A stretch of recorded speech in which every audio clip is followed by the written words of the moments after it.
Olá, aqui é a Helga e hoje, 25 de outubro de 2019, vou ler este artigo do Church Militant. Pachamama. As imagens da Pachamama encontradas podem estar expostas domingo na Basílica de São Pedro. O artigo foi escrito por Christine Niles, hoje mesmo, 25 de outubro de 2019. O Papa pede perdão aos ofendidos pelo roubo. É a palavra que ele utiliza. Roubo. O Papa Francisco está se desculpando pela remoção furtiva de uma igreja de Roma das imagens talhadas da fertilidade e anunciou que elas foram encontradas e serão exibidas na Basílica de São Pedro para a missa de encerramento do Sínodo da Amazônia. Como bispo desta diocese, peço desculpas àqueles que foram ofendidos por esse ato, disse o Papa Francisco nos comentários de abertura da Congregação Geral da tarde desta sexta-feira, de acordo com o meio de comunicação francês I.Media, presente na aula. A aula é uma referência à aula Paulo VI, o lugar onde os padres sinodais se reúnem. O pontífice referiu-se às estatuetas como Pachamama, até agora um pejorativo usado por críticos que afirmam ser a deusa pagã da Mãe Terra, e anunciou que a polícia italiana as havia encontrado e atualmente as tem em sua guarda. O comandante dos Carabinieri quis informar-nos sobre a recuperação antes que as notícias se tornassem públicas, disse ele, acrescentando que as estátuas estão sendo mantidas no escritório do comandante dos Carabinieri italianos. O Papa Francisco também anunciou a exibição das estátuas na missa de encerramento do Sínodo. Desde então, os Carabinieri emitiram um comunicado explicando a descoberta, explicando que eles recuperaram 3 dos artefatos removidos representando uma mulher grávida. A declaração explica que as figuras de Pachamama foram roubadas de um altar lateral, onde eram usadas para oração pela Equipe Itinerante, um grupo católico com sede na América do Sul que participa do Sínodo da Amazônia. Nos comentários dessa tarde, o Papa insistiu que as figuras foram exibidas sem nenhuma intenção de idolatria, em Santa Maria del Traspontina, lamentando que o roubo tivesse causado um tumulto na mídia. Mas o bispo da Amazônia, José Luiz Ascona, de Marajó, na região amazônica, discorda, confirmando que Pachamama é uma deusa pagã e denunciando os rituais no Vaticano. Nesses rituais, há o diabo, a magia, disse ele em um sermão realizado no dia 16 de outubro no Brasil. A invocação das estatuetas, em frente às quais até alguns religiosos se curvaram no Vaticano, e não mencionarei a ordem religiosa a qual pertencem, é a invocação do poder mítico da Mãe Terra, a qual estão pedindo bênçãos sobre a humanidade ou oferecendo gestos de gratidão, afirmou. Estes são sacrilégios demoníacos, escandalosos, especialmente para os pequenos, que não conseguem discernir. O ex-prefeito da Congregação para a Doutrina da Fé do Vaticano, cardeal Gerhard Müller, também pareceu elogiar a remoção das figuras esculpidas, dizendo na EWTN, quinta-feira: o grande erro foi trazer os ídolos para a igreja, não expulsá-los. Jogar fora pode ser contra a lei humana, mas trazer os ídolos para a igreja foi um pecado grave, um crime contra a lei divina, acrescentou. E aqui nós temos um Twitter de Raymond Arroyo que diz o seguinte: o cardeal Gerhard Müller sobre os homens em Roma que lançaram as estátuas indígenas da Mãe Terra no rio Tibre. Veja a entrevista completa hoje às 20 horas. E aqui está o cardeal. Nas primeiras horas da manhã do dia 21 de outubro, 2 pessoas anônimas pegaram as figuras de madeira de Santa Maria del Traspontina a poucos passos da Basílica de São Pedro, caminharam até a Ponte Sant'Angelo, diretamente em frente ao Castelo Sant'Angelo, e jogaram-nas sobre a ponte para o rio Tibre, onde flutuaram. De acordo com as últimas notícias, as figuras não afundaram no fundo do Tibre e puderam ser recuperadas pela polícia. O Church Militant informou que o Vaticano está considerando acusações contra os homens cujas identidades e paradeiro permanecem desconhecidos. E aqui eu, Helga, quero fazer uma observação, que eu subi um vídeo há uns 2 dias, creio, que se intitulava, em cujo título eu usei a palavra reivindica. Era um homem que reivindicava nas redes sociais a autoria do fato. Eu deixei esse vídeo até o momento em que tirei, porque com o passar do tempo e sem que aparecesse realmente nenhuma notícia confirmatória de que aquele era o autor, eu achei que então não deveria deixá-lo ali como uma notícia que algumas pessoas que às vezes não prestam atenção ao modo como a gente coloca o título. No título eu coloquei reivindica. Deixei muito claro que o homem estava reivindicando. O fato de reivindicar a autoria de algo não significa que realmente a pessoa foi autora do fato. Então por isso eu retirei o vídeo. Poderia ou poderei voltar a colocá-lo. Tá aí. O vídeo que mostra a remoção delas viralizou, compartilhado milhares de vezes nas mídias sociais, resultando em uma reação polarizada dos católicos, com padres ortodoxos e leigos exultantes de que o que eles consideravam ídolos pagãos não profanavam mais a casa de Deus, enquanto os católicos liberais criticaram o ato como evidência de racismo, ódio e intolerância. É interessante, né?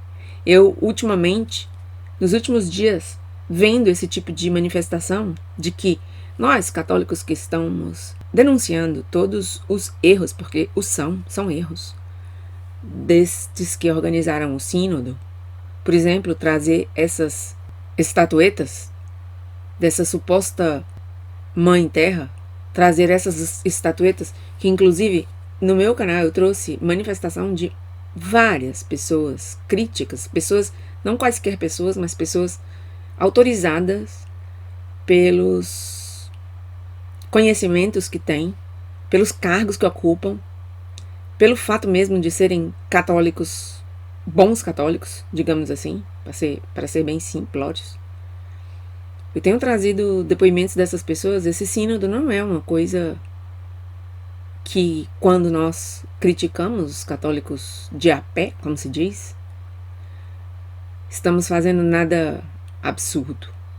E, no entanto, estamos sendo chamados de racistas, de odiosos e todas essas coisas,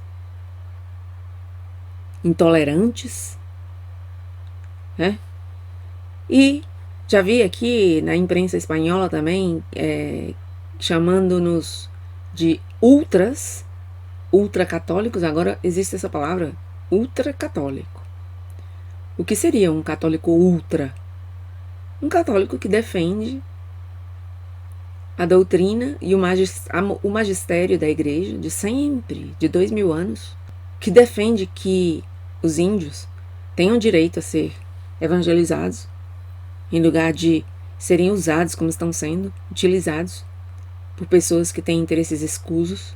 E eu penso que dentro de muito pouco tempo, do mesmo modo que já temos legislação no mundo inteiro criminalizando a opinião, certas opiniões que são justas também e que são consideradas homofobia, por exemplo, para dar só um exemplo,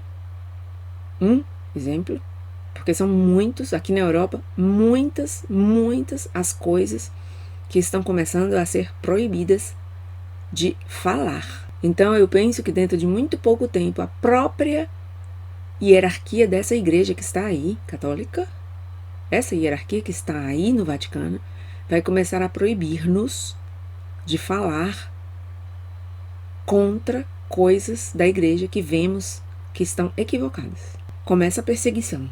Já começou, na verdade, mas vai ficar cada vez mais apertada a corda no pescoço. Sigo. Aqui um Twitter de James Martin, que é um padre que é bem liberal no sentido americano da palavra, bastante progressista. Ele diz aqui nesse Twitter o seguinte: o ódio desencadeado pelo sínodo, que levou à invasão de uma igreja, é ódio ao estrangeiro, ódio a um cristianismo que parece diferente do seu, quando na verdade o cristianismo sempre se inculturou. A Igreja Romana, afinal, começou no Oriente Médio. E ele traz aqui um Twitter anterior de alguém para ele que dizia o seguinte: Ei, Padre James, estamos vindo a você. O feio pedaço de lenha que jogamos no Tibre hoje foi apenas o começo para os católicos tradicionais. Ou deveríamos dizer católicos, simplesmente. Você está em minhas orações, Padre. Você precisa delas. E aí cita Isaías 45:20, que diz o seguinte: Congregai-vos e vinde, chegai-vos juntos, os que escapastes das nações. Nada sabem os que conduzem em procissão as suas imagens de escultura, feitas de madeira, e rogam a um Deus que não pode salvar. Esse padre James Martin, com essa manifestação aqui no Twitter, a mim me parece que mais divide que une. Houve épocas em que os sacerdotes da igreja não se comportavam dessa forma. Isso aqui eu não reconheço como sendo um sacerdote, realmente sacerdote, no sentido em que tão belamente colocou no vídeo que eu subi ontem ao meu canal, o filósofo alemão Dietrich von Hildebrand, que fez uma belíssima evocação do que é realmente um sacerdote dedicado à tarefa magna de salvar almas. Poucos padres, podemos dizer, que cabem naquela descrição de von Hildebrand. Desgraçadamente para nós católicos, e para os índios também, que mereciam receber um trato justo de acordo com a Igreja Católica, não esse que estão recebendo. Repam, uma rede católica que advoga em nome dos povos indígenas da Amazônia, divulgou uma denúncia do ato de violência em 22 de outubro, que dizia: lamentamos profundamente e ao mesmo tempo denunciamos que nos últimos dias fomos vítimas de atos de violência que refletem intolerância religiosa, racismo, atitudes vexatórias que afetam sobretudo os povos indígenas e demonstram uma recusa em construir novos caminhos para a renovação da nossa igreja. E a diretora editorial do Vaticano, Andrea Tornielli, publicou um artigo de opinião no Vatican News dizendo que a remoção era um gesto violento e intolerante. Vocês vejam que estamos sendo chamados demasiadas vezes de intolerantes. Em nome da tradição e da doutrina, eles desprezaram o símbolo da maternidade e da sacralidade da vida, disse ela, Andrea Tornielli.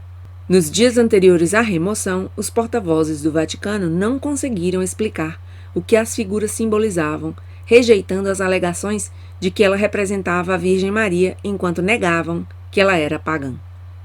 Em outras palavras, durante todas essas semanas, desde o início desse sínodo, que no total dura 21 dias e já estamos no 19º, não se soube qual era o significado, qual era a simbologia dessas imagens, dessas